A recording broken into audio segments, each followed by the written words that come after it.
Hey, this is Blaine from the Toe Tag and the Accused A.D. up here in Seattle. Hope to see you soon at the Tampa Morgue.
This is Tony, and you're listening to the Tampa Morgue, and we are joined by my co-host, Mr. Ed Webb. How you doing, Ed?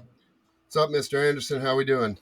Doing good, man. Really excited for tonight's show, and we're going to introduce our guest here in a moment. I just want to let everybody know that on Wednesday of next week, we have David Howard Thornton coming on, a.k.a. Art the Clown from Terrifier, Terrifier 2. He was also in Gotham and some other stuff that we'll talk about with him on Wednesday, but we're going to do October and have Art the Clown on Wednesday, so that should be very cool. But today we are... Fitting for Halloween, right? Yeah, right? I mean, very fitting. A murderous clown. Who wouldn't like that for Halloween? And I really dug those Terrifier films. You know, I think that they're about... In the last, 15 years or so, that's the closest I've come to, feeling like I was watching an 80s film again, without all the CGI shit, without... It just felt... I think Damon Leone, the director, did a really good job with it. But today we are joined by a legendary frontman who vocally and performance-wise did it his own way.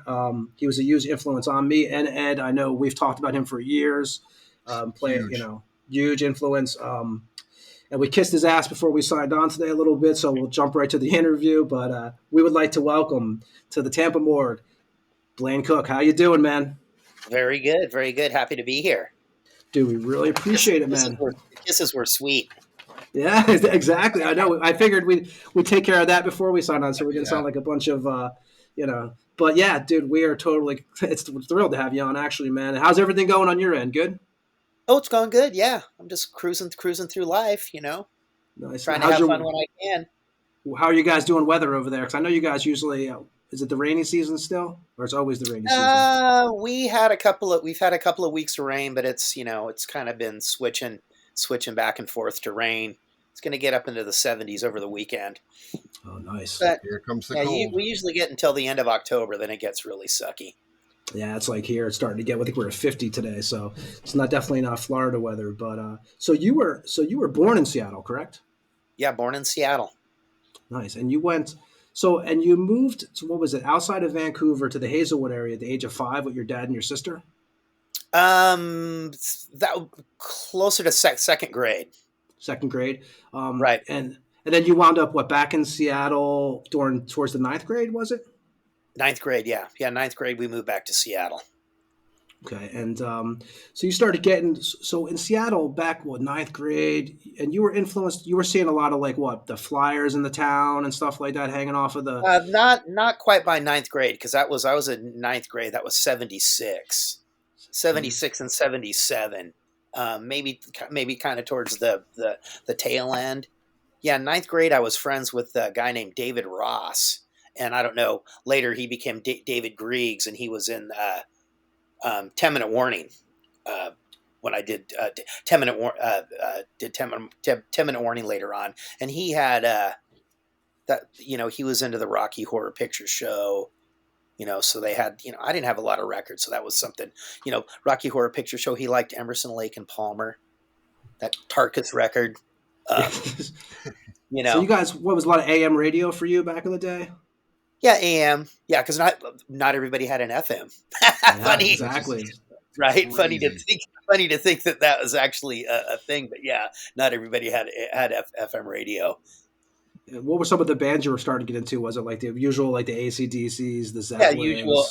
AC first Kiss, Jimi Hendrix. Then the AC/DC, the Ted Nugent, the Cheap Trick, then the Judas Priest, then the Scorpions. Nice. So so that was I think that's pretty much always the intro. Yeah. Yeah. And that's when Kiss was Kiss was on top of 76, so that was Destroyer period, and yeah. In school, were you so when you were in high school, when you went ninth grade, you said you got back into school, did you kind of keep to yourself, or did you have a bunch of buddies that were getting into music and stuff, or? I didn't have a bunch of buddies. I had a couple. In ninth grade, I went to a school here in Seattle called Roosevelt. That's where I went ninth grade, and then that was my freshman. Then sophomore, junior, and senior. That's when they were doing all the busing. Where kids were getting bused. I don't know if they did that where you guys up north. They did that too, up in Jersey. Yeah. So they had these things that were called magnet schools, and these schools had specialized programs. So usually, you go to the black area, where they're, and you go to the classes. It's not really tuned for the people that are in the neighborhood, but they had these programs where we thought that we were doing the right thing by being bussed. So if you wanted to, you could be. You were called a voluntary racial transfer student, and so I lived up in the north end of Seattle, and I went to school at Garfield, which was in the central district of Seattle. Long bus ride. It was a long bus ride, and that's what we thought. We thought we were doing, we were doing the right thing, and yeah. So when you started getting into so your first punk show was what at Washington Hall? It was the Black Flag with Rhea singing, the Subhumans, the Veins. Yeah. Is that when you first was that your first taste of punk music, or were you? That was the first taste of something that was like that. By that time, I'd seen a lot of more like the new wave kind of bands like Squeeze and the Undertones, the Jam, XTC. Stuff like that. I'd seen stuff like that, but nothing. I don't think there had been a show in Seattle that was like that Black Flag. Was that your first show ever, or you had been to a show prior to that? If there's just any kind of no, I'd been to a couple of hall shows before that. Okay. Yeah, I think the first big arena show I saw was Aerosmith and Mahogany Rush. Mahogany Rush. Right. I got free tickets I got free tickets at school for doing helping out with some rally in support of the school ballot or something. So we got free tickets to see Aerosmith. And It's a pretty cool fucking gift, though. I mean, I never remember that in my school. We never got shit like that. yeah, no, it was awesome. It was awesome. Yeah, I mean, so, and you were also into skateboarding, right? You had, was that Yes, I when you were was. starting skating and stuff like that? Was that Yeah, actually yeah. your, so at first, did you have an interest in even being in bands, or was skateboarding more of your like focus? No, I was just skateboarding. I never had. Well, who doesn't when you're a kid think that you want to be, Gene Simmons, Yeah. or Good point. Good who point. doesn't wish that they Yep. were, a big, in a band. But no, I never had any thought that I would be in a band. It just kind of happened. Well, because you met Steve Hoffman, right, aka Steve Yep. Fartz, skating in the Cascade Yep. neighborhood by Yep. Cascade Yep. Park. Yep. Um, and did you guys also? I read that you guys also worked together at Red Robin's. Ed, do you remember Red Robin's? Yeah, they have them here. We have them. They still haven't. They Yeah. have them in Florida. Yeah. Is that? Did you worked with him there? Yeah. Yeah. Well, Red Robin originated here in Seattle. It started out as a small tavern, and then by the time he and I opened up, we both worked at the Red Robin on Capitol Hill. And by the time they opened that one, there was only maybe like 6 of them locally. But yeah, that's where we ended up, because I knew him beforehand, and then we both showed up for like orientation or some shit like that. And it's like, hey, Small world. yeah, Yeah. Yes. Exactly. Yeah. So what you guys were now the band Soldier? Was that a big influence on you guys? Because they were like were they the first hardcore band pretty much out of Seattle? You think? I think you would say that they were the first hardcore band from Seattle. You know, And they were doing the whole They DIY kind of- thing they too, kind of- right? yeah, they kind of followed the Kyle Nixon, the singer. Was kind of the leader, and he's the guy that brought Black Flag up the first couple of times up here to Seattle, and he totally followed the way that they were doing things. And one of them was putting out your own record. Yeah, they put out that own record. It's it should be like Nuns Have No Fun. They've got their song. It's called Raping Dead Oh Nuns. yeah, Raping Dead Nuns. Yeah. Yeah. Yep. Yeah. So and then you guys did that. And is that when did you and Steve decide to form the Farts? I don't really think that there was ever really any formal discussion. I think Just kind of happened. It just kind of happened. Yeah. That makes sense. Yeah. So was it the first lineup was what you, Tommy, Yeah. and Loud Fart on drums? Yep. Loud Fart on drums. Okay. Yeah. Loud's still alive. Tommy just died. I don't know, like 3-4 weeks ago, maybe. Oh wow. Steve died 5 or 6 years ago now. I'd have to check. That's crazy. Yeah, we're all at those ages now. It seems like every time I look at anything, someone else is leaving us. It's just like it's crazy. You got to stay moderately healthy. That's the number one thing. No, I do. Yes, definitely. Doing drugs over 50 doesn't really work anymore. No, it's not a good idea. Just got to stick with the weed. But That's it. So the first Fartz 7-inch Because the World Fucking Stinks came out in '81 on Fat Records, well, not Fat Records, but Fartz Records. That was your guys' own label, correct? And you guys did 1,000 copies of those. Yep, 1,000. And how did that? You guys did everything yourself on those? You guys did all the covers and everything? Yeah, and that's kind of back when there wasn't really a Kinko's. You just went to a place that had a copy machine. Now, how'd you guys? Didn't you guys have someone like that worked in the band had a copy machine at one of their jobs or something, and they would do the covers there? That was later. That was later on with that first Accüsed 12-inch. Okay, so someone was banging out the covers for you. Yeah. Talk about grassroots, man. That's grassroots at its finest, man. When you don't have no backing and you're doing it, that's punk. That's punk rock. Well, if you don't have the money, right? you got to that too. Do it within your means. Exactly. Yeah, I remember Kinko's when we, even making flyers for bands back then.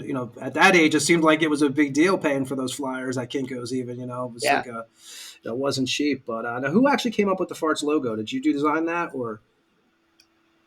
Yeah, that logo. It's not really even a logo. It's just something that was off of a flyer, and I just copied it and just used kept it. Name. Yeah. It was Steve. Steve did all the art, so he did, a whole bunch of the flyers. Okay. So you guys performed your first show. I thought this was kind of fascinating. So the first time you ever sang in front of people was actually at a house you rented out, right, in West Seattle Yeah. called the Gas Chamber. Can you just kind of give us an insight on the Gas Chamber? And that was your first gig, I believe, right, in front of actually. Yeah, the gas chamber. It was a house that my mom had just bought. So she said, "Yeah, I will rent it out to you guys." And it was in an area of West Seattle called the Admiral District. And back, it just seems weird, but just to look slightly different from everywhere else is, you're a target. So we moved into that house. We had the house was, spray painted, punk rock, efforts and all of that shit. Steve got jumped one time going to the store. And the cops would have, if we tried to report something to the cops, it's like, oh, no. I mean, but on the other hand, they would come visit you often, correct? We had some very raucous parties, very raucous parties there. Yeah. And that was actually named the Gas Chamber because of a leaky furnace? What was the story behind the name of that? We just called it the Gas Chamber. It might have been from an old, gas heater that we had, because we moved in and we didn't have any hot water. And mind you, this is what happens when you're old. So if you are old enough to remember, back in the day, you could not just go to the store and purchase a telephone. If you wanted to have phone service, you had to go through AT&T or whatever it was then, and they would lease you a telephone. And back then, anything you wanted to do, you had to pay a cash deposit. It's not like now where they've got their, they've got you no matter what you do, you're not going to get away. But back then, people could, slip out on not paying a bill, and you were, Joe Schmitty or whatever, and they weren't catching you. It was like when you would order those tapes, like 100 tapes for a penny, and fucking just disappear. Oh, right, Columbia right. House. Well, you didn't do that. I did that. Yeah, exactly. I read Columbia House under 5 different names, man. So I know all about that. Yeah. Yes, we barely even had a telephone there. And Soldier, they recorded some of that single. They recorded there at the house. We had a bunch of other bands. Like there used to be a strong connection between Vancouver, BC, and Seattle. So we had DOA and the Subhumans. They stayed at our house a couple of times. I think, Social Unrest. Some of these more punker bands from that, from that era. Wow. Yeah. And you guys would appear on a Seattle Syndrome comp in '81, right? The track Campaign Speech. In '82, you guys would then put out World Full of Hate 12-inch, which came out on Alternative Tentacles, which, how did you get involved? So you were doing shows with the Dead Kennedys? Yes. How did you get involved with Jello, obviously? I think just after that first time that we played with him, he liked us, and then he actually put us on a bill with them down in San Francisco. So one of the first times we went down there to play, and that would have been like around later '81, like around this time. Yes, we flew down there and played with the Dead Kennedys. I think it was either the Elite Club or the Old Waldorf. I can't remember. Wow. And you guys were playing with Poison Idea back then too, right? You guys were pretty much running with all those bands. Yeah. Well, they were starting at the same time. Yeah, we played with Poison Idea a bunch of times. Yeah, we'd hang out with those guys. And Jello he actually took care of you guys with the Accused too. I think you had a relationship with him for your career, pretty much, haven't you? With the drummer? With Jello. Yes. Even earlier on in the Accused, and then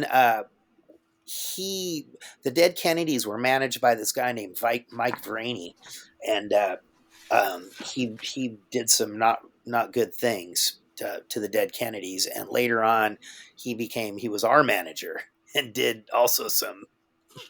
Well, I guess he didn't really. I guess we weren't as well informed as we could have been, So. Yeah, it makes.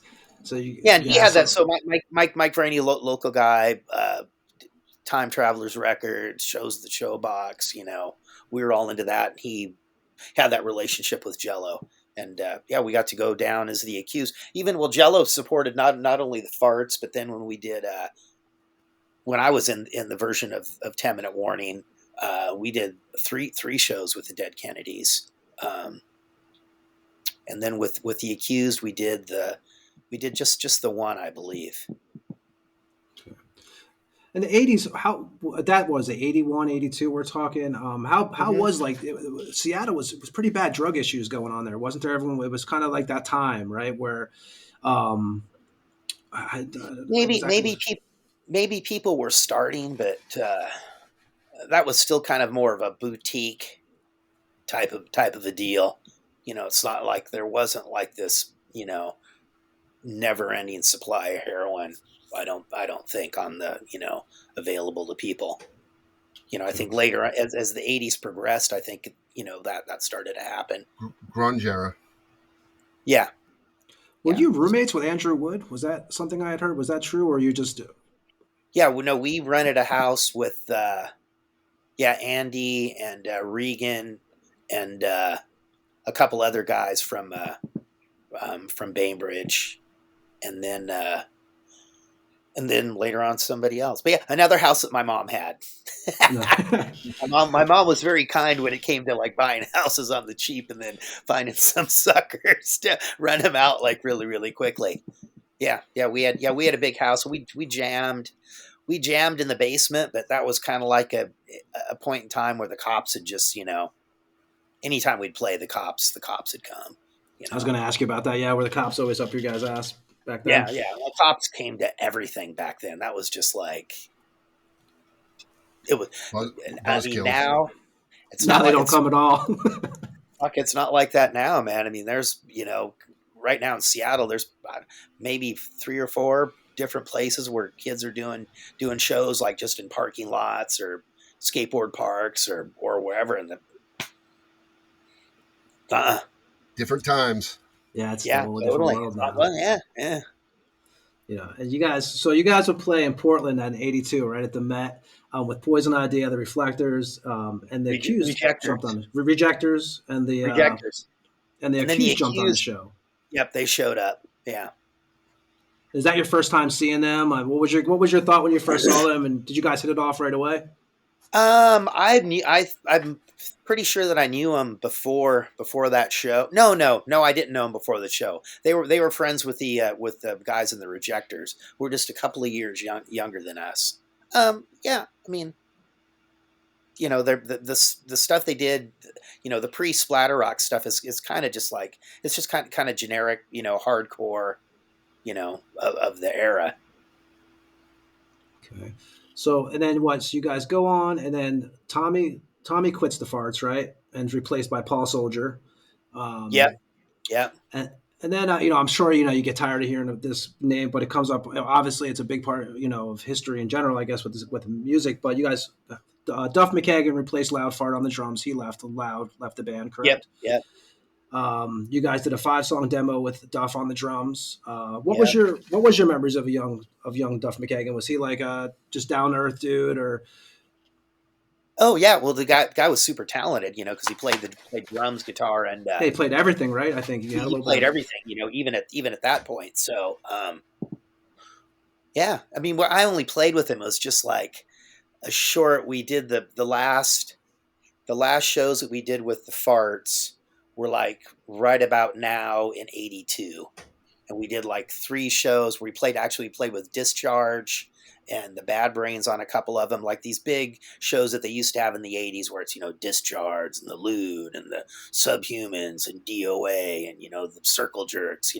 We played a couple of those big deals, and then we came back up and we'd been working on new songs, and wherever Loud wasn't in the band anymore, so I'm sure it was messier than that, but at this point, that's so Loud wasn't in the band, and we got Duff.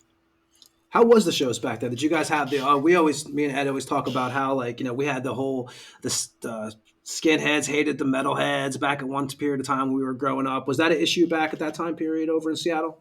Oh, for sure. Yeah. Yeah, we didn't have as much of the skinhead thing here in Seattle, more down in Portland. And at that time, there was a club down in Chinatown called the Rock Theater, and it had two rooms. One was kind of the metal room, and one was kind of the punk alternative room. So that was kind of like a kind of a little melting pot there of the different styles of music back then. So there wasn't really, maybe the problems that other places had, because we had that, I don't know, that weird venue. Yeah, New York was definitely like that. You didn't go to if you were a metalhead, you didn't go to an Agnostic Front show, or Right. then, because you get, one of my first, I guess, hardcore shows besides a local club was DRI on the Four of a Kind tour, and I got kicked right in the face by a skinhead stage diving. So, Yeah. And of course the metalheads pulled him down and started beating on him.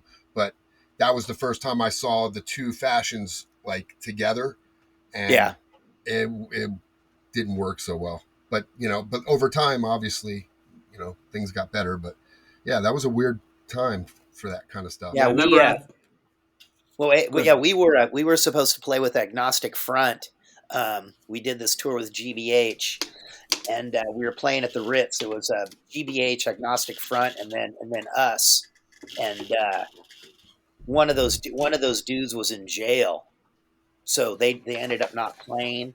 And we had switched up. That was at the end of that tour where Tommy, the Accused guitar player, we had to send him home because he got some sort of sickness. And then the bass player for GBH fucked up his elbow. So Alex Maggot Brain was playing in GBH, playing bass in GBH, and Jock from GBH was playing guitar with the Accused, and he'd wear this wig, and all these skinheads showed up, and they would line up in the back of the hall and just lock arms, just like and just charge the stage and just knock everybody down. Yeah, I remember we used to go to City Gardens, which I think, Blaine, you guys played there. Oh, shit. It was with GBH, actually, I believe, in like maybe 87, 88. I could be wrong on the date. Yeah. But that was a place right there where you would go. And I always talk about this venue because growing up in Jersey, if you went to the club, it was like, get out of your car, run into the venue, don't hang out in the fucking parking lot at all. And it was always sketchy inside. It was just always, those shows were kind of, a little nerve wracking when you're younger, because but it was that time period. Right. So Steve Hoffman would quit, and then Duff would move to second guitar. Yeah. You guys would obviously change the name to 10 Minute Warning. Yeah.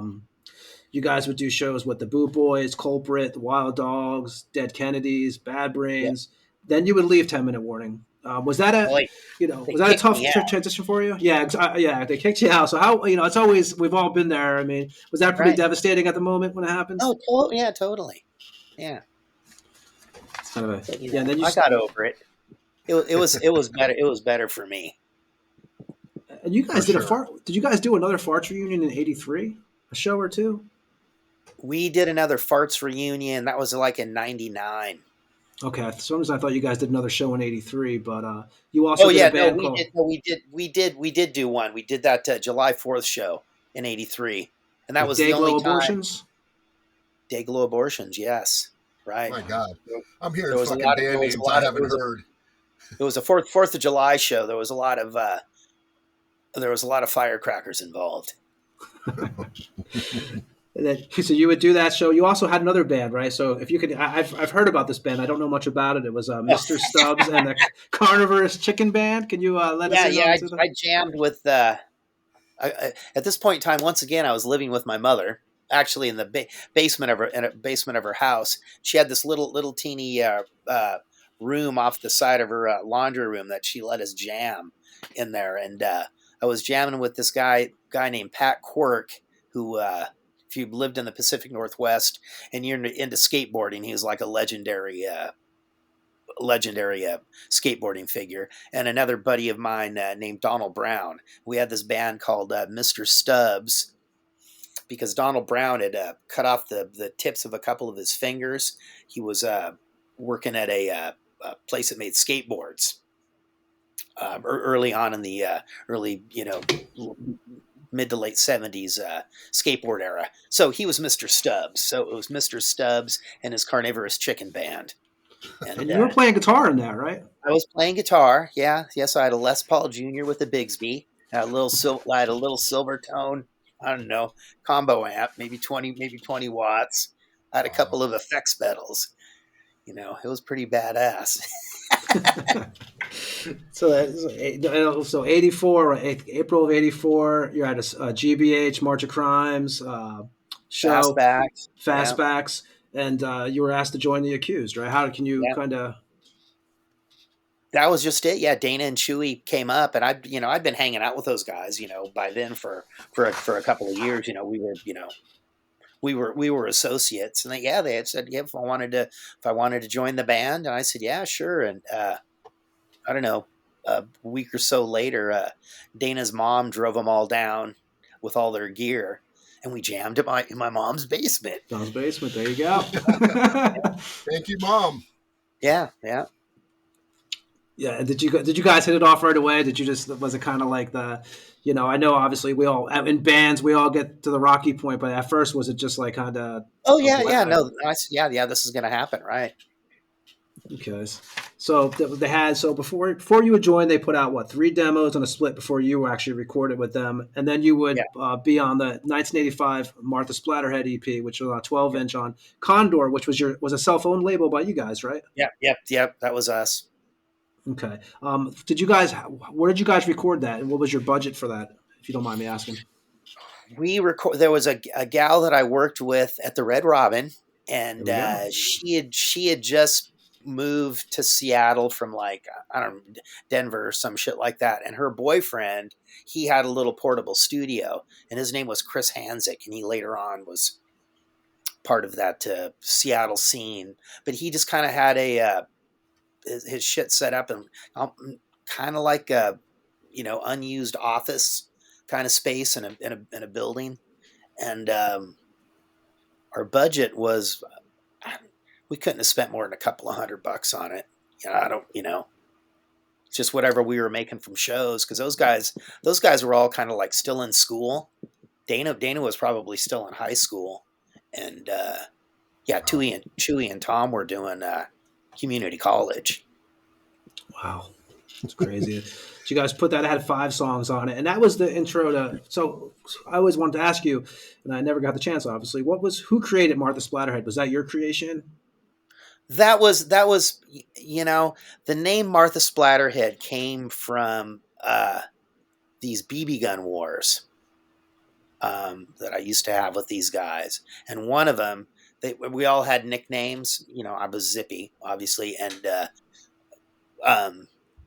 one of the guys was Martha Splatterhead, and that's where I took that name from. And that's my story, and I'm sticking to it. It's a great name. Yeah, it was like the female zombie, man killer, right? That was kind of the totally, the gist. Yeah. So and the early illustrations, was Tommy doing most of those, Tommy and Dana, or was it more Tommy? Tom did some. I think Chewy was doing some drawing as well. I can't remember if he actually did one or not. Okay. So you guys go to what? So 86 was the return of Martha Splatterhead on Subcore Records. Yeah. And you guys had what, 3 covers for that record?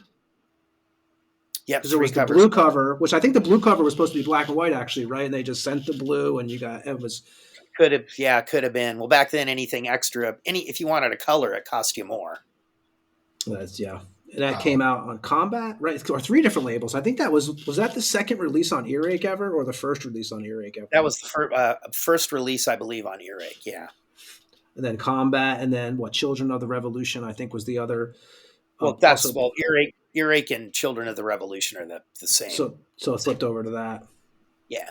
Okay, and I always there was a note on that album. It was who was Tracy, who did guitars on track 2. I never could understand who that was.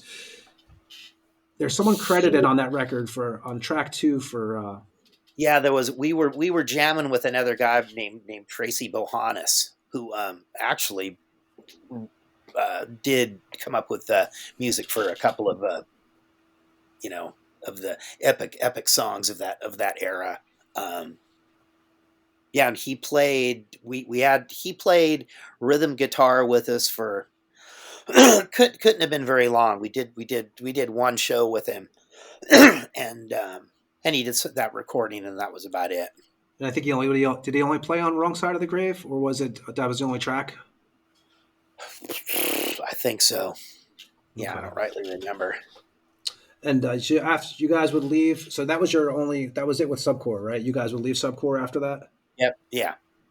And, they had the Subhumans on there. They had what was that?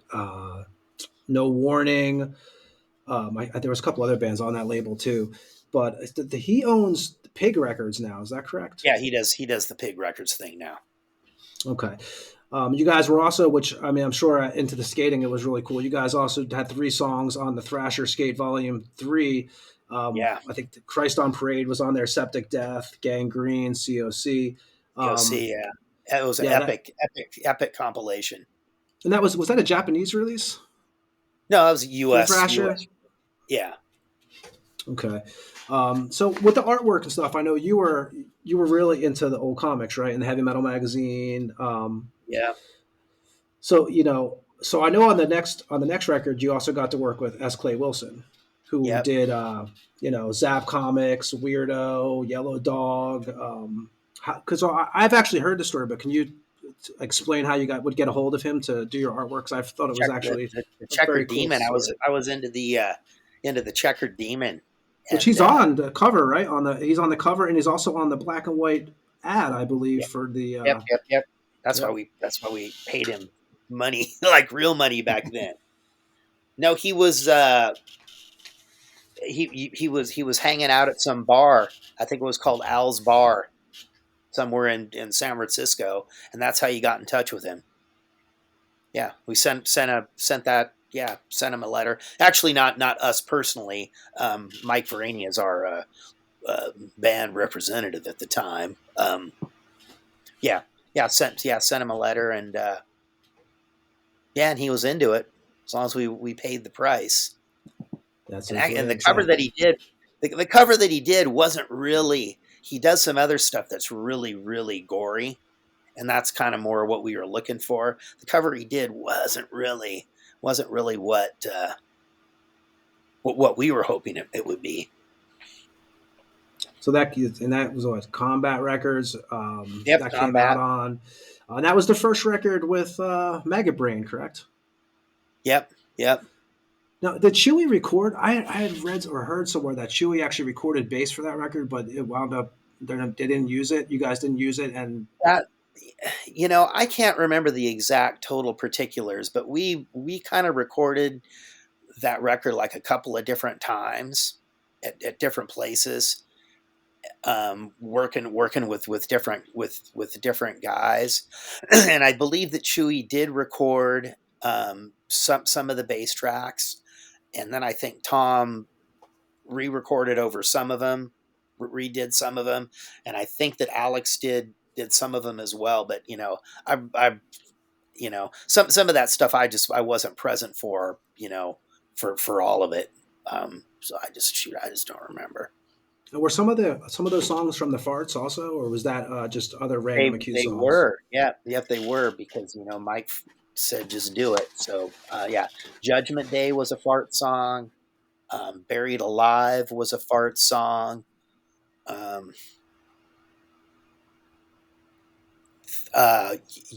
You Only Die Once, that came out later on, that was a Fart song. Yeah, at least those three. Okay. So and then you got 87. You guys put out a 4-song promo, the demo on Combat. You Yeah, guys also put out a tape from the 81, 86 material. Then you would yeah. put out the last release with Combat. So why did you guys end? Did Combat just not really support the band, or wasn't working out? Oh, they dropped us.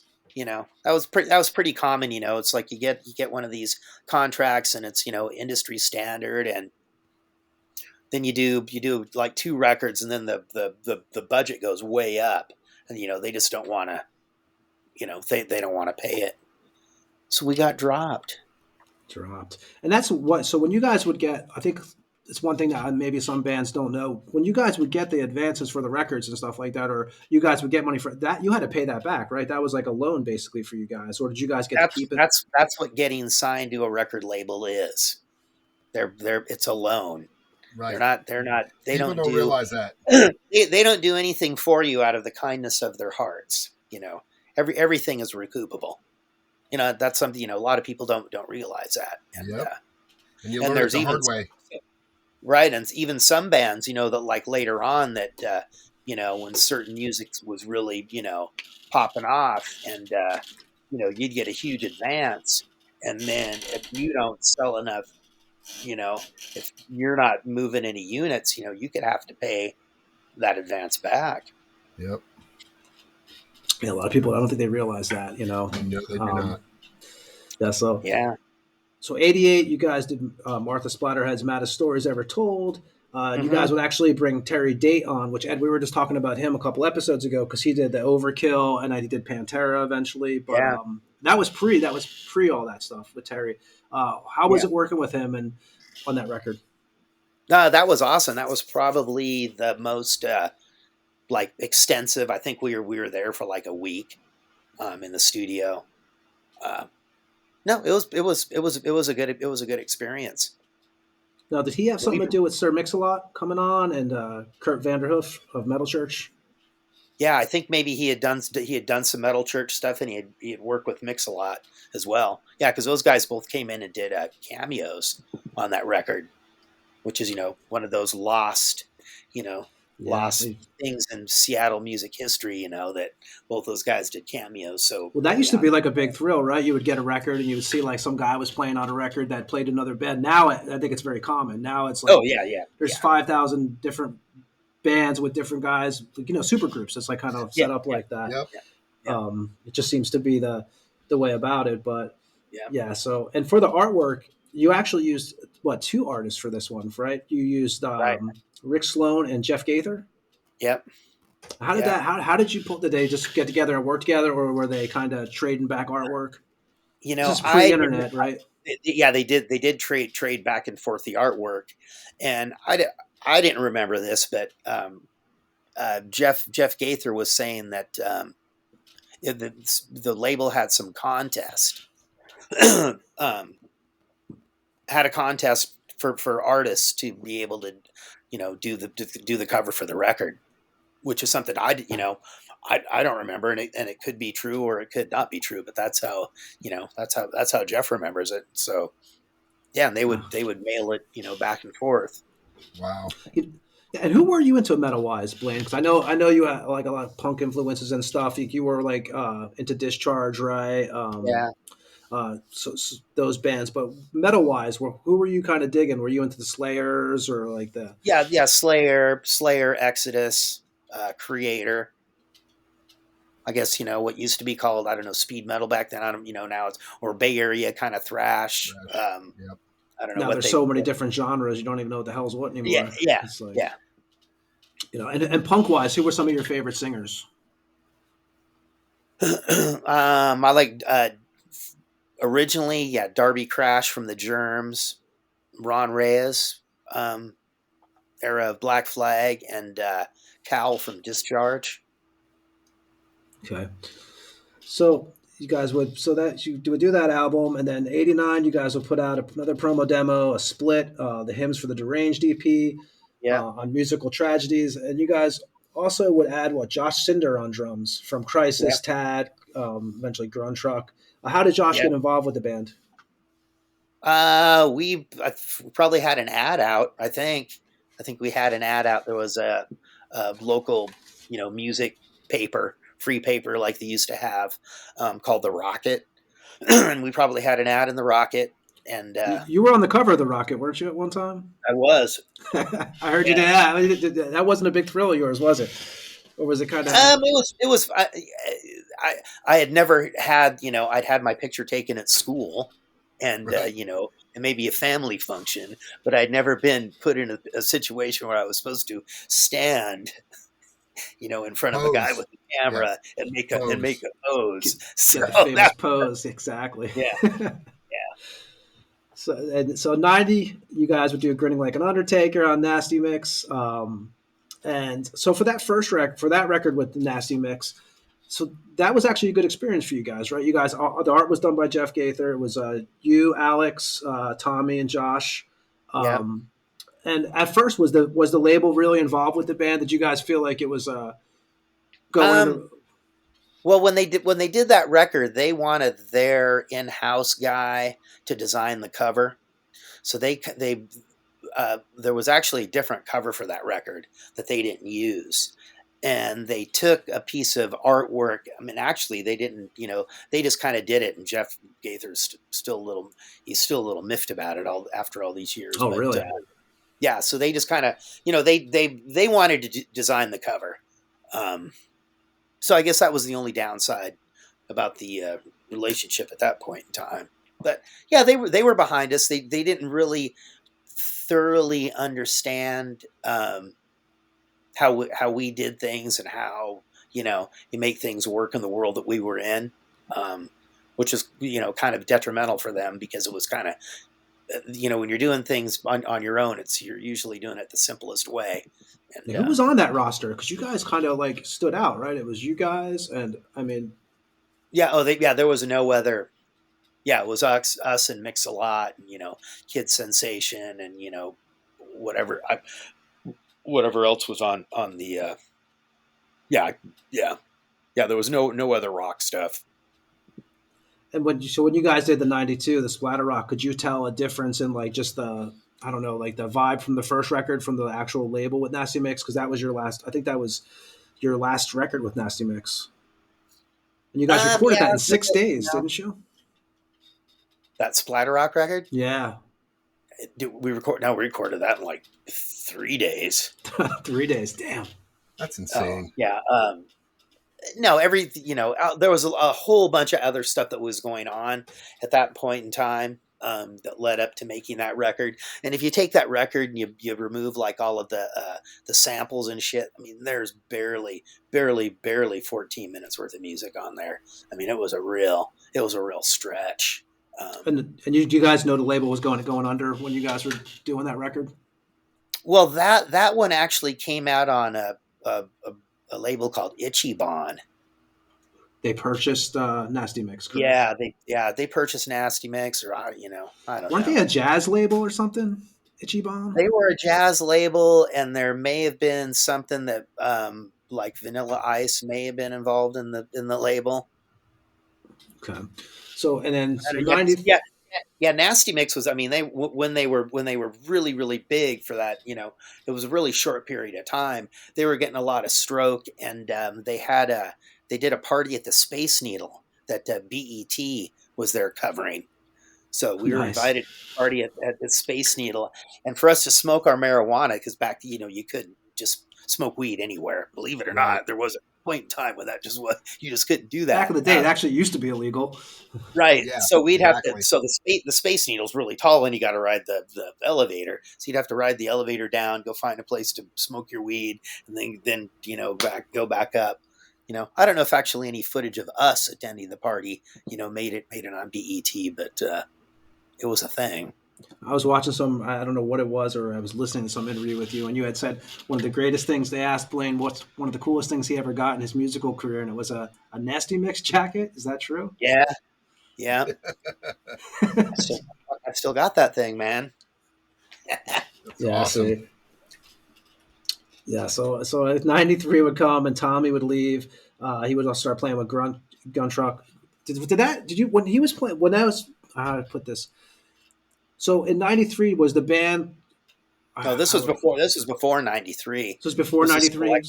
Yeah, this is still around that. Yeah, 90, 91.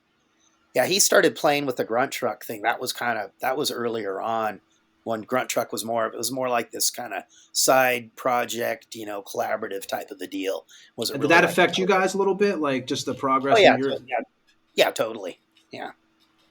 Okay, and you guys would add, so Tommy would leave, and you guys would add Andy Macy from the Yep. Seattle band Terrorist. Yep. And you already played with him before, or you just knew him from He no, shows? we'd played. Alex and I had done this this was kind of back when the whole cover band thing was kind of first starting back again in Seattle, and but you do like a medley.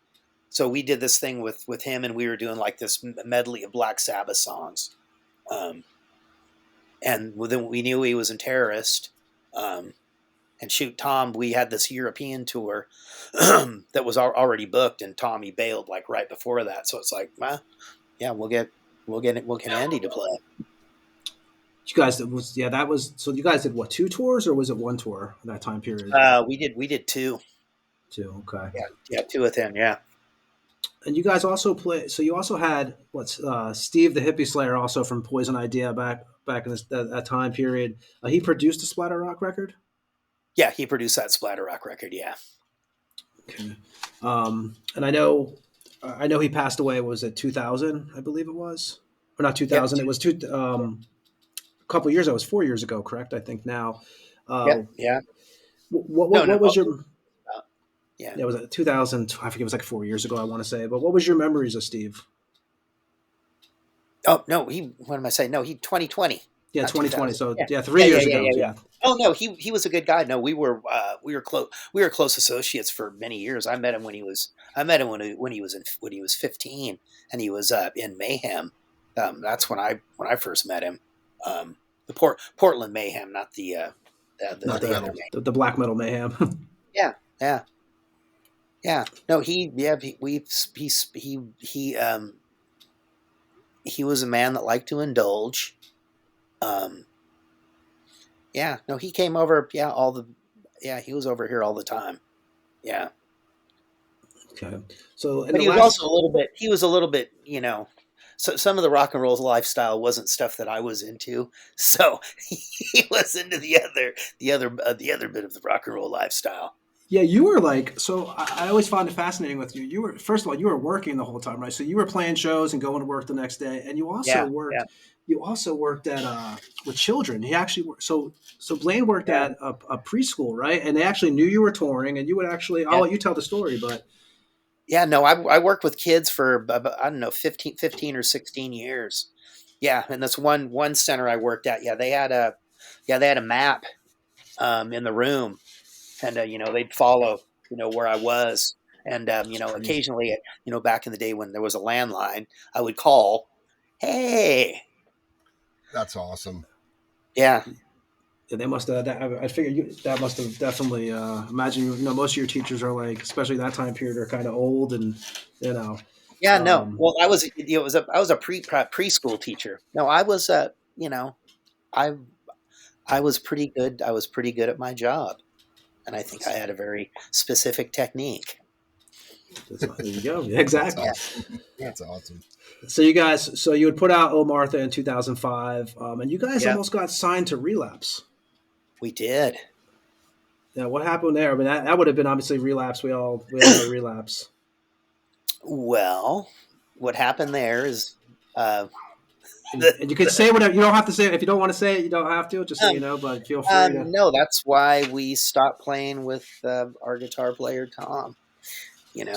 We were presented a lot of opportunities during that short period of time when we started to do that. There's a lot of things when you're an older band and you're going to try to like make a splash. You got to do. It's got to be big. You can't come in and think you're just going to piddle your way into it. You got to be ready. And we had that Relapse thing, and then he didn't want to do it, and it's like, so that's so you Alex and terrible. Alex and Steve took off and formed Toe Tag, correct? Yeah, yes, we did.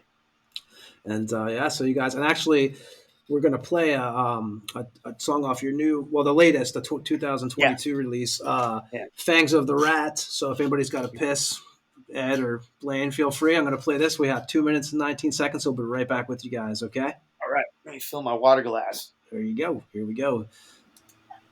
The year is 2022. A mysterious virus has wiped out most of the world's population. The few remaining humans are all living under martial law, subject to a worldwide lockdown. The world's leaders have all scurried off to their secret underground bunkers. The outside world has fallen into ruin. All that remains of civilization is hologram images of rats used to instill fear in the few huddled survivors. Horrific images of rats, giant mutant rats.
So you, Alex, and Steve would then form Toe Tag, and you guys started writing material right away.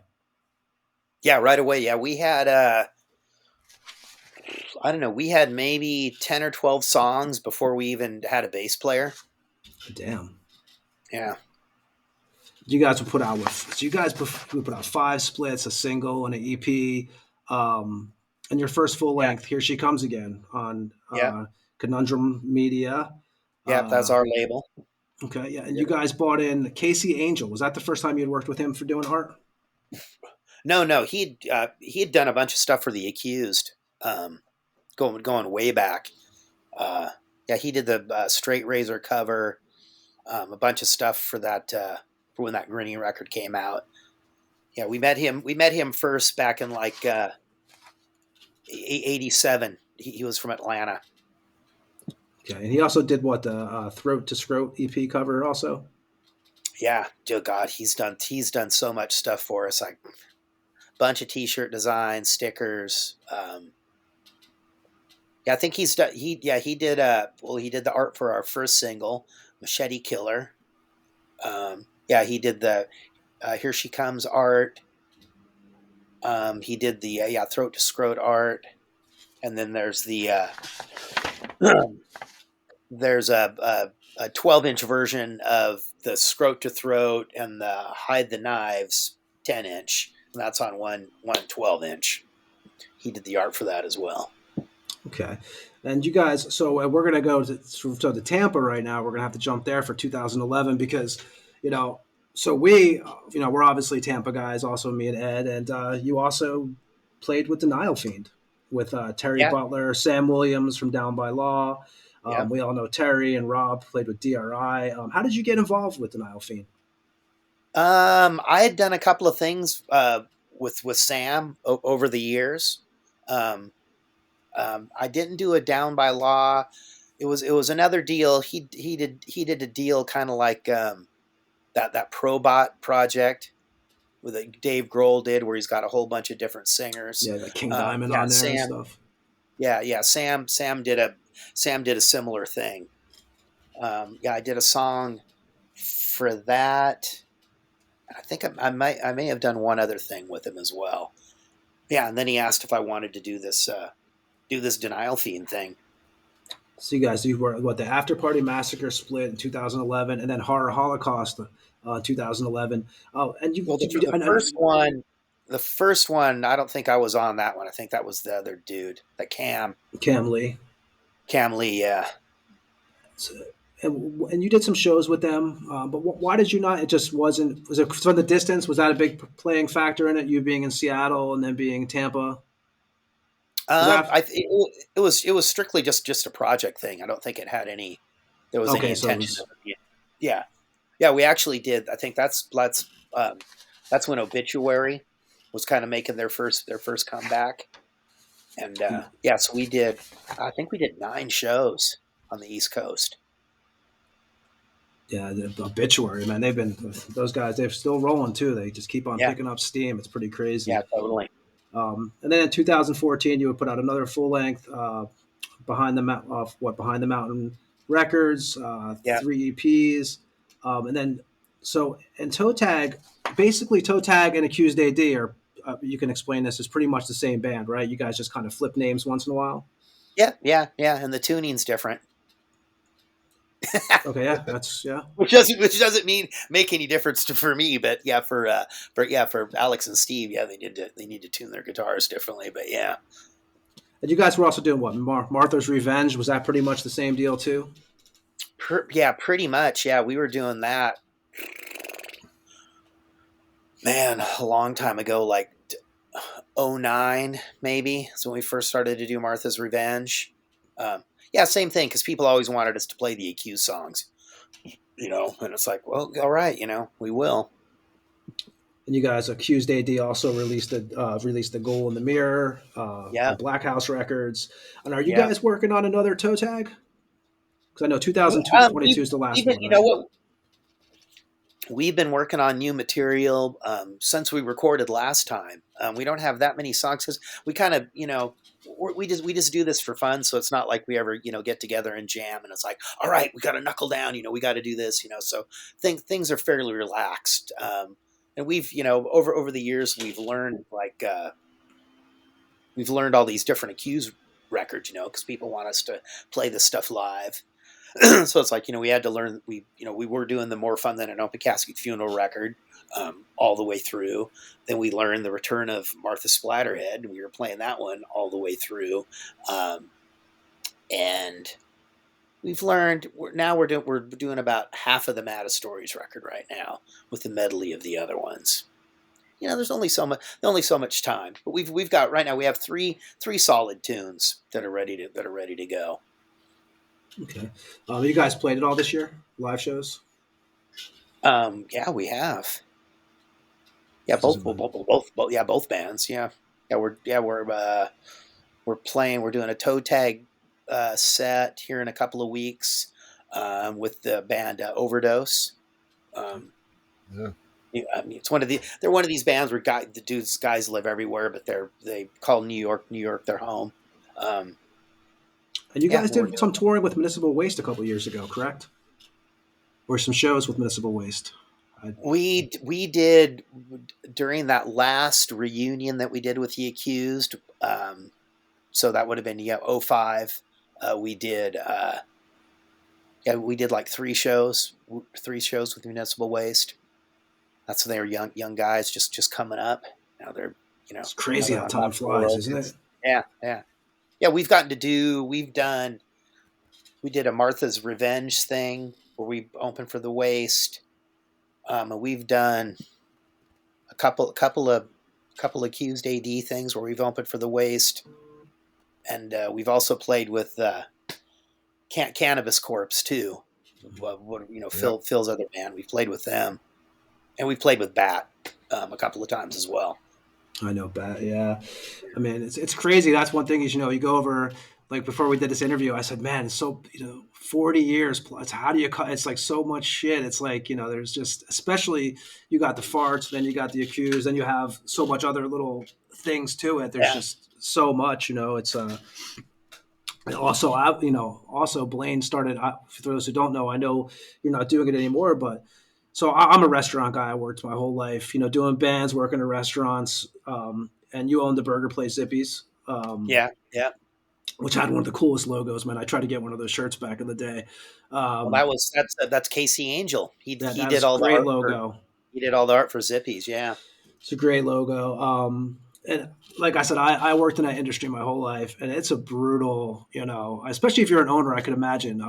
You're pretty much stuck in the kitchen half the time, dealing with this shit. Everything falls back on you, man. But what kind of, don't you think everyone should have to work in the restaurant business for about a couple of months of their life just to get an idea how brutal it is? I think everybody needs to work in a restaurant.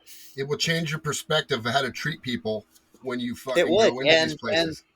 right, and how to work with people. In a restaurant, you have to work with people. If you're going to make it happen, I think you actually have to be more of a team than in a sport half the time, because in a restaurant, it's pretty much a Friday night. It gets crazy, man. And like, you just deal with such crazy people. And oh, my daughter works at Chipotle here. She's 17.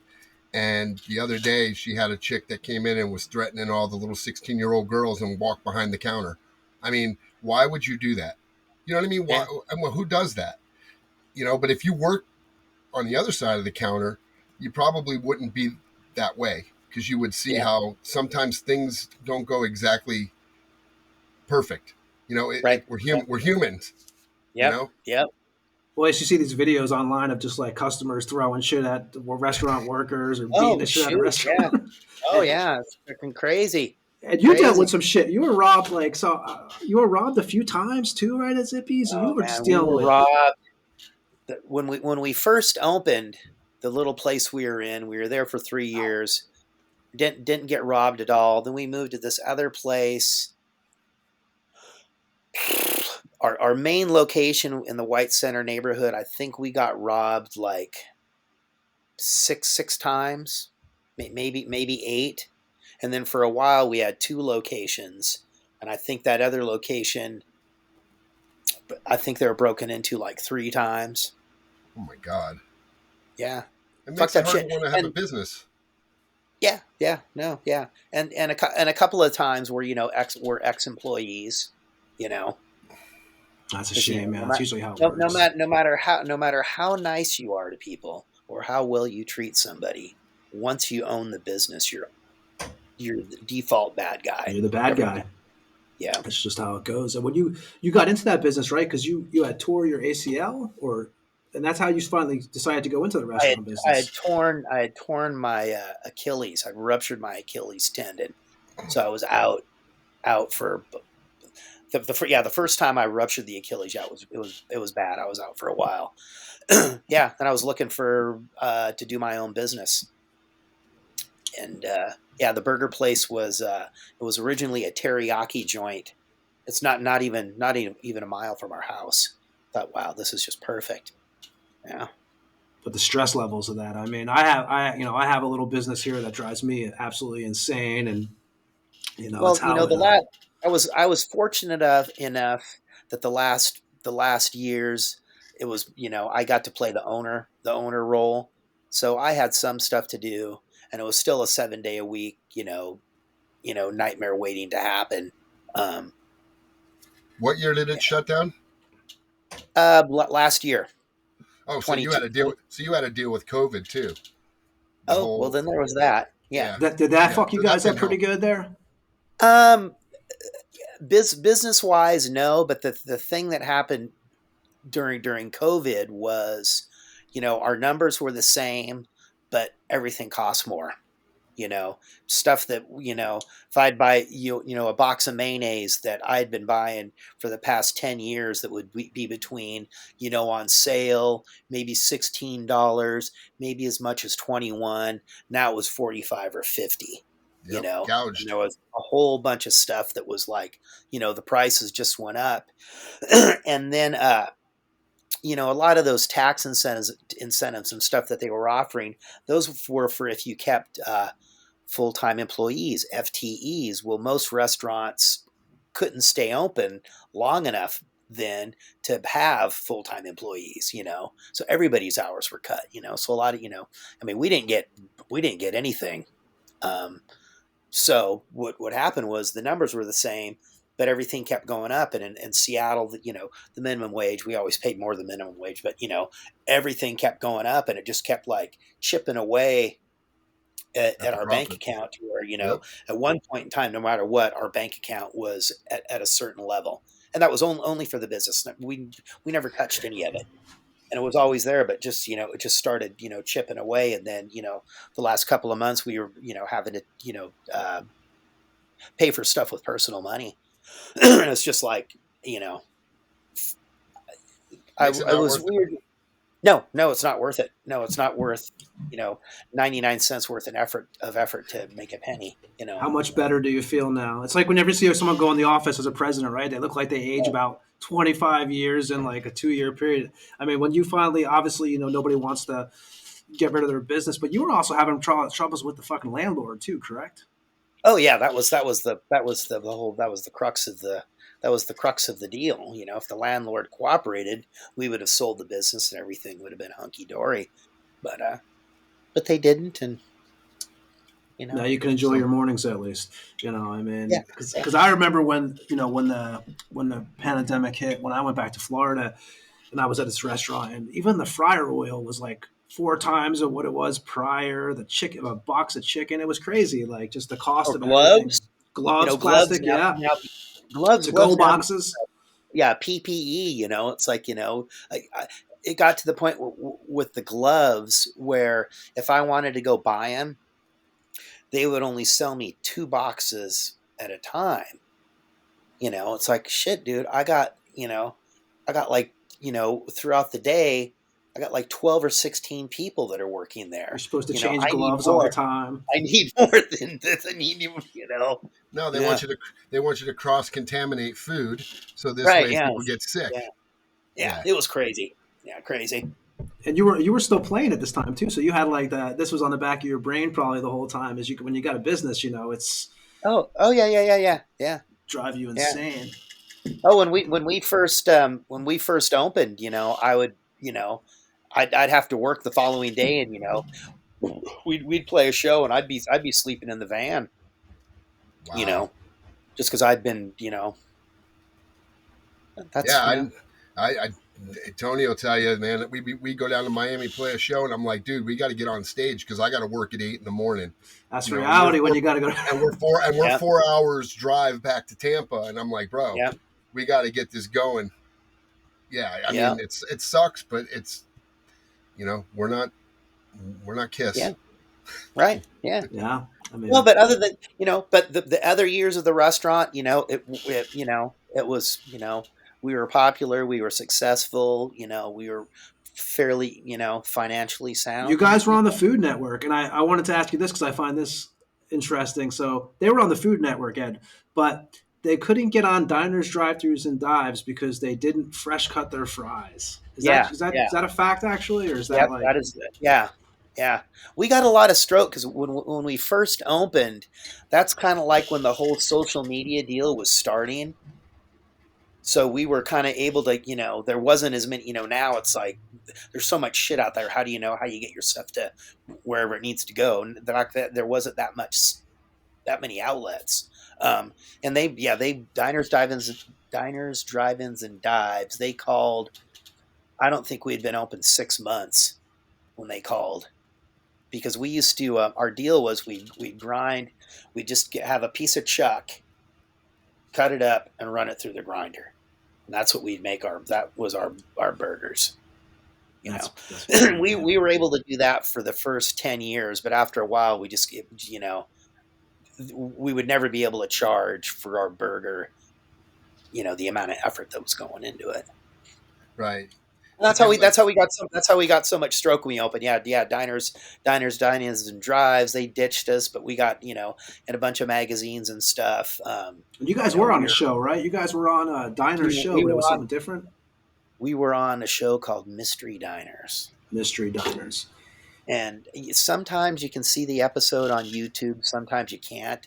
It's called Mayhem Madness or something like that. And it's scripted reality. You know, I had to sign a lot of non-disclosure. I was going to ask you that. Is a lot of that shit bullshit? Because I always watch these shows and I tell my wife, I was like, I don't know. It's got to be a lot of bullshit going on. you know, just look at just think of just the little bit of production stuff that you guys need to do what you're doing. Just think of how much of that you need to do the kind of stuff that they do. You see the stuff is everywhere, you know. Yeah, it was a good experience. My wife absolutely did not want to do it, and she never watched the episode. But yeah, they had it where we had a mascot. We had a mascot called Zippy the Yum Yum Burger Boy, and that's the artwork that's the artwork on the t-shirts. Yeah, so they did it where they actually made a paper mache mask and a costume for Zippy the Yum Yum Burger Boy, and he'd come into the restaurant and talk to all the little kitties, and but he had a little bit of problem with the sauce. A little drunk at the. Yeah, right. So that's cool though. It's a cool. Somebody came up with a cool idea. You know what? It's an experience, and at that same time frame, we also got on a Japanese TV show. Was kind of the show where they'd go around and show how things were made. Well, they came to Zippy's because we had this huge burger, and yeah, we got on Japanese TV, which I think is cooler than the. That's pretty damn cool. Way better. Heck yeah. Yeah, still cool, Yeah, speaking of sauce, I was watching. I remember this came out. You started this during the pandemic, I believe. The Wicker Bar. I don't know if you've seen this ad, but Blaine has a show. I think he hasn't done one in a few days, but he does a show. I did one.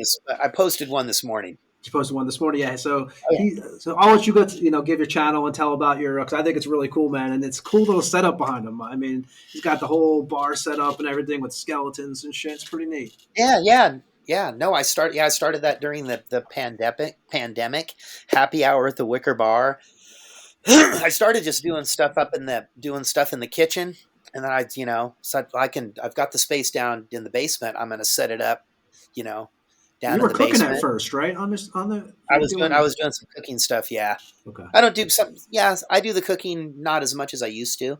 But and I set it up, and then I was about ready to make my own bar, and then we went to an antique store, and there was this wicker bar, and it was turned around so it looked like it was a bookshelf. And it was like 25% off. So it's like, shit, I'm just going to get this. Boom. Wicker Bar.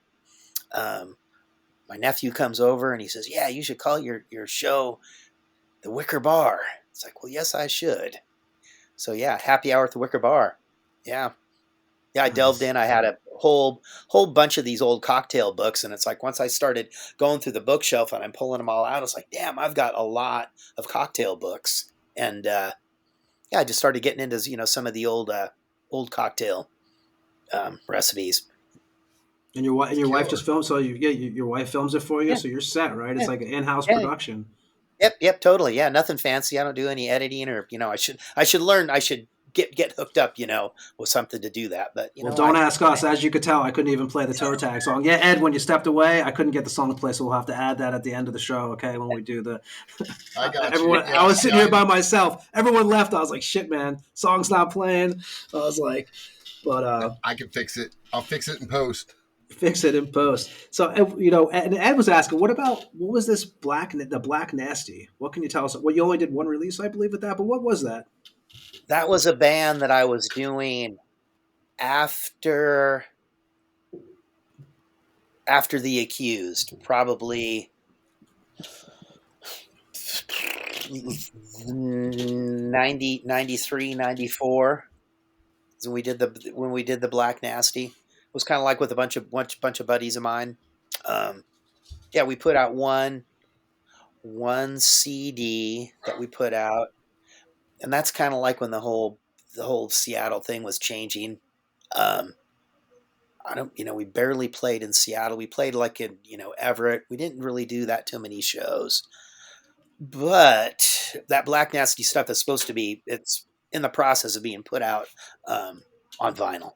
You self-released the first one? Yeah, we self-released the first one.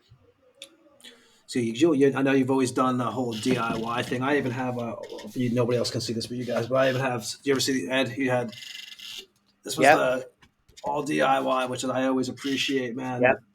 all that stuff. Yeah. So and you mentioned that scene, the Seattle scene change. Like, so do you remember that? Like, I know you weren't really big into those bands, right? You kind of was it like No, when I you didn't lived really. there? Was it like anything that really? Well, I moved on. I was married and I had a kid, so I wasn't really. Yeah, all of that stuff. Maybe I caught it at the very very beginning, but after that I didn't follow any of that. You did shows with Malfunction, right? You did play with Malfunction and Hmm. stuff. Yes. Yeah. So I thought, yeah. And then how was it? So 87, what was it, 87, Ed? How to be a trip? Like when you look over and you see Duff McKagan playing on Appetite for Destruction, which is like the biggest band in the world, is like, was that kind of like, what the fuck? Because they were huge. That's the first big band I remember. I'm a little younger than you guys, both of Yeah. you probably. Yeah. I was born in '76, so but that was the first band I really saw blow up. So I mean, and you had played with the guy. Was it kind of like, what the hell's going on over there? Well, that was his goal when he moved to California. That's what he said he was going to do. He You did know, it. yeah, he did it. I don't know. I didn't really think anything of it. Some people get fixated on this Duff McKagan thing, and they ask me all this stuff. It's like, dude, I don't know. That's like if I knew you in the eighth grade or something. Well, I don't know what you've done all of Right. this stuff up until. But Duff always comes up. I've always heard that anything with, and when it comes to toe tag or accused, it is Well, something that, or farts. Obviously, it's always something that comes here, up. hang on. I'll show you something. Cool. Yeah, Ed, we'll have to fix that. The song didn't play when I when I did the song. It just did not play. I don't know what I did wrong, but Yeah. I did Okay, something wrong.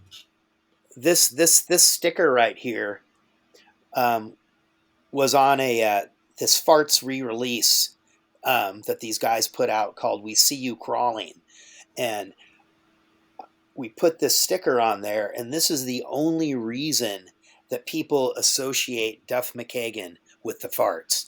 There would have been Nobody would have known.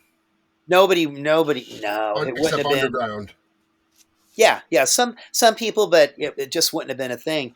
And Steve Fart, God, he was so fucking pissed about that record, and even more pissed about that sticker. But hey, you know, That's what they Got the do name now. out I there. mean, yeah, we know. Like, I know Oh some man. guys I've played with. Like, me and Ed have put out some records, and I always see like featuring this guy from this band, this band. They don't mention anybody else. Nothing about the record or nothing about. It's just who's yeah, in it, yeah, and I think that's just a selling point. It's yeah, totally, yeah, it's just how it works. But yeah. I mean, it's one thing I always liked about you guys, which I think you're really big on this too, is like you guys, you're not a big digital product guy, right? You like the physical product too, the Yeah, record. I mean, I'm moving more towards the digital because you have to there's kind of, right? It's kind of yeah, you the. have to, yeah. I mean, but it's. Well, I'll tell you this. I literally took my CD collection because I'm like, why? My kids are going to wind up selling it for $1, and I can get everything I need. The only things besides personal stuff, like the bands I played in, I kept all my Accused CDs. Oh, That's it. well, right That's on. it. That's it. Because I'm like, you can't find these. Like some of the old school death metal and some of the old school, all that. You can still find that stuff. But I have 2 signed CDs from you guys that I've had for, I don't know, for almost 20 years. I And signed them for him and gave them to him for Christmas. He yeah, doesn't you know did. that. No, there's pictures of them signing it, so I know it's You legit. probably have a better But yeah, signature than I do. yeah. So, but I mean, because you guys,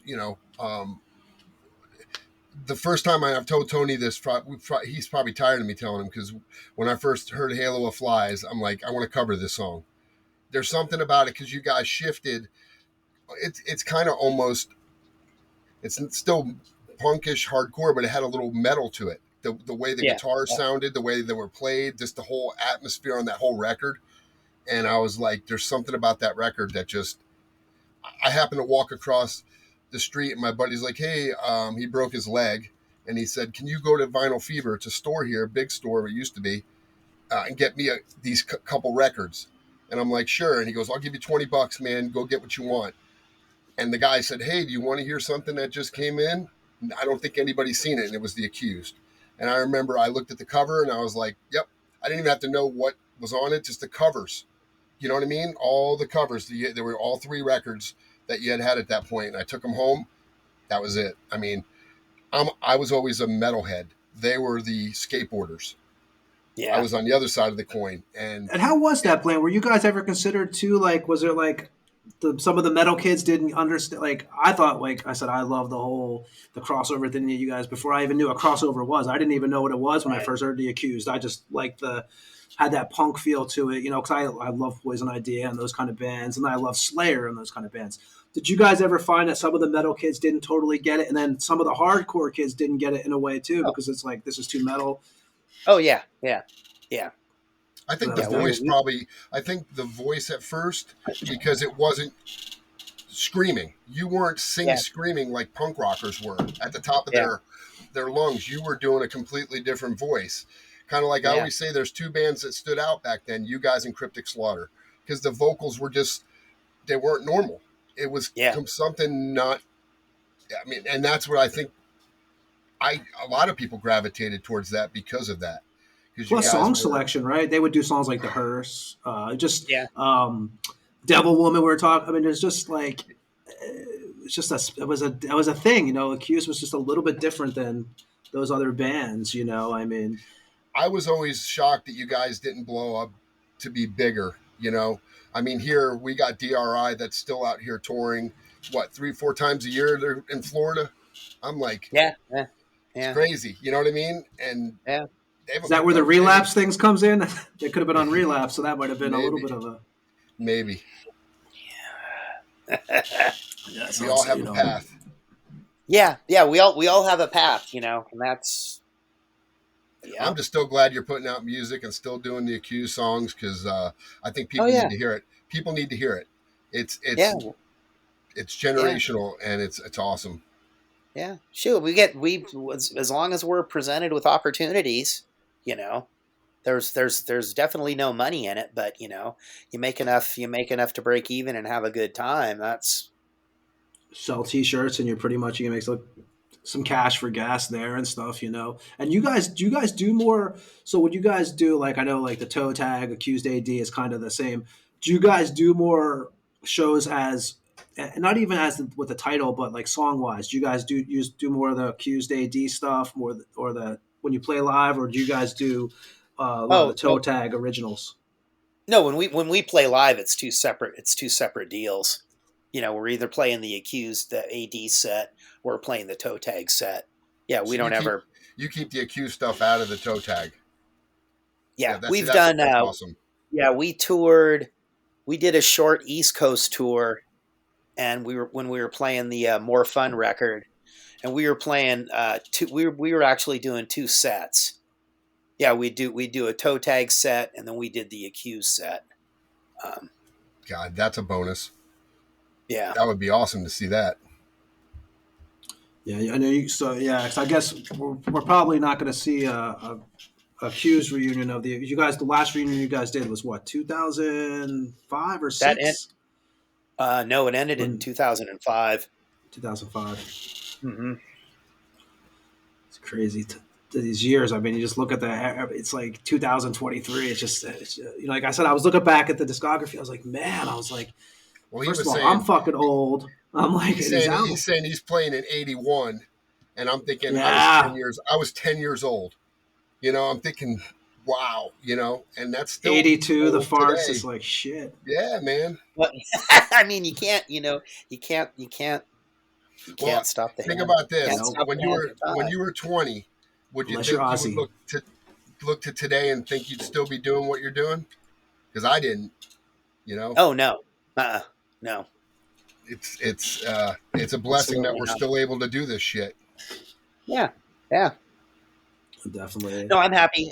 I get to do it because I play with these other guys. If I wasn't playing with Alex Maggot Brain and Steve McVeigh and Chris Godey, I mean, I'm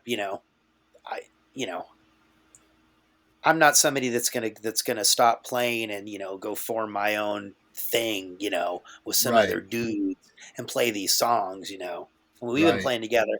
I mean, I've been playing with Alex. We jam at my house.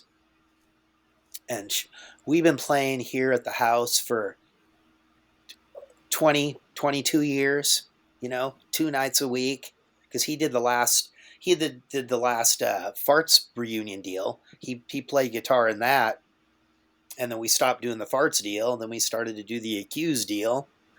Then we did the toe tag deal, then the Martha's Revenge deal, and now we're doing the toe tag Accused A.D. deal. And you guys still do 2 rehearsals a week usually at the house? Twice a week. That's awesome, man. Because I always, I love like now everyone can get together on computers, obviously, and trade tracks and shit. But there's nothing like a band getting together in the room, and it's awesome that you guys still do that. Yeah. Well, it's still as much of a men's club as it is a rehearsal or a practice or a jam.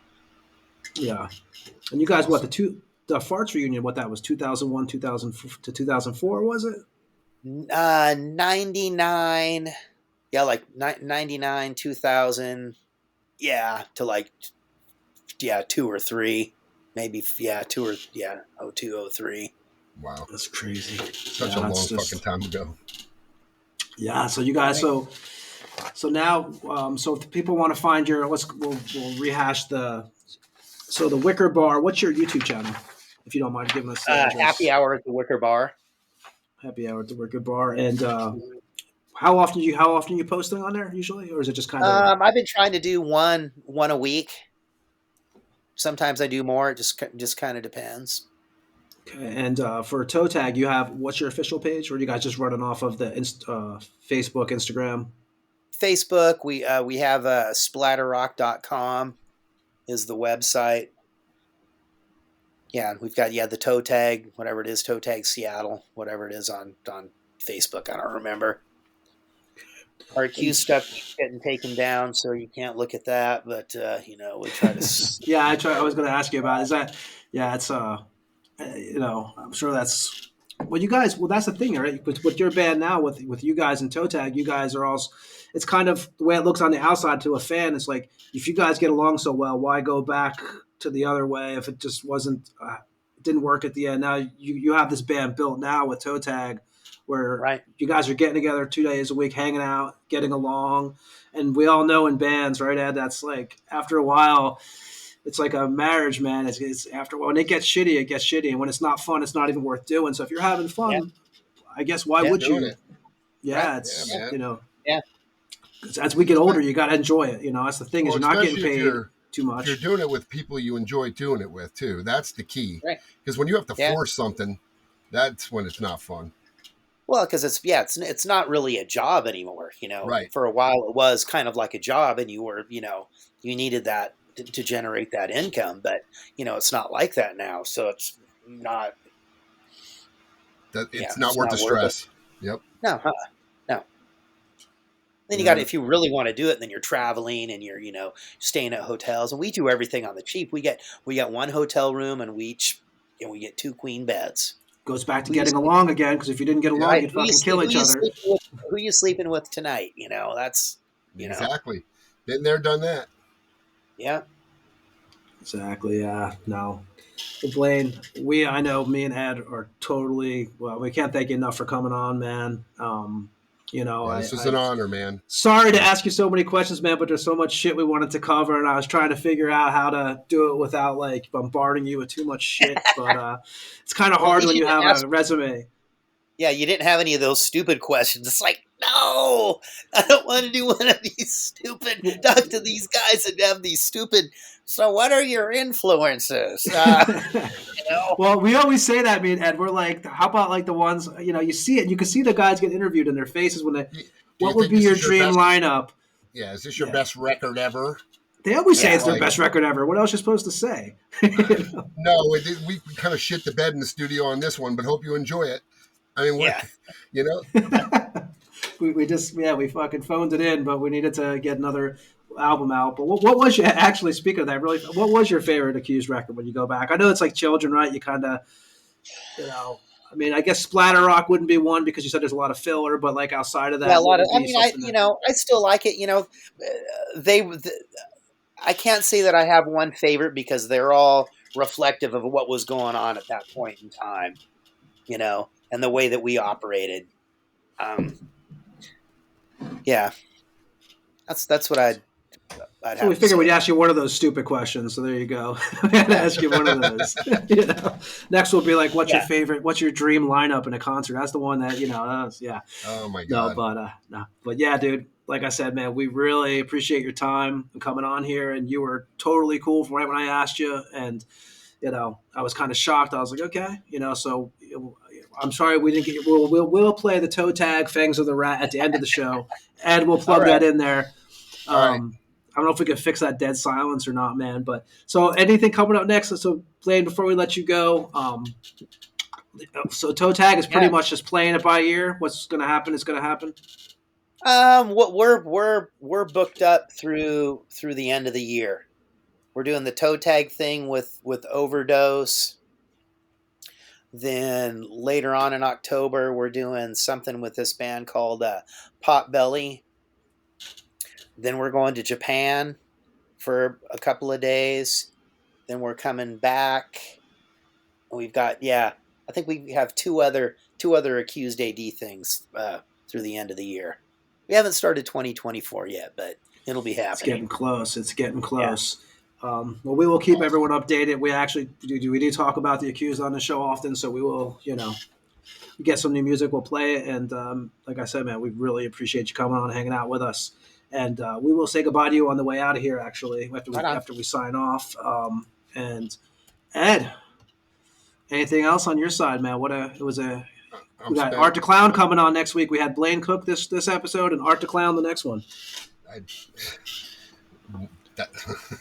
got no words for that. We're rolling. Epic. But like I said, Accused A.D, Toe Tag, the Wicker Bar on YouTube. Definitely check it out.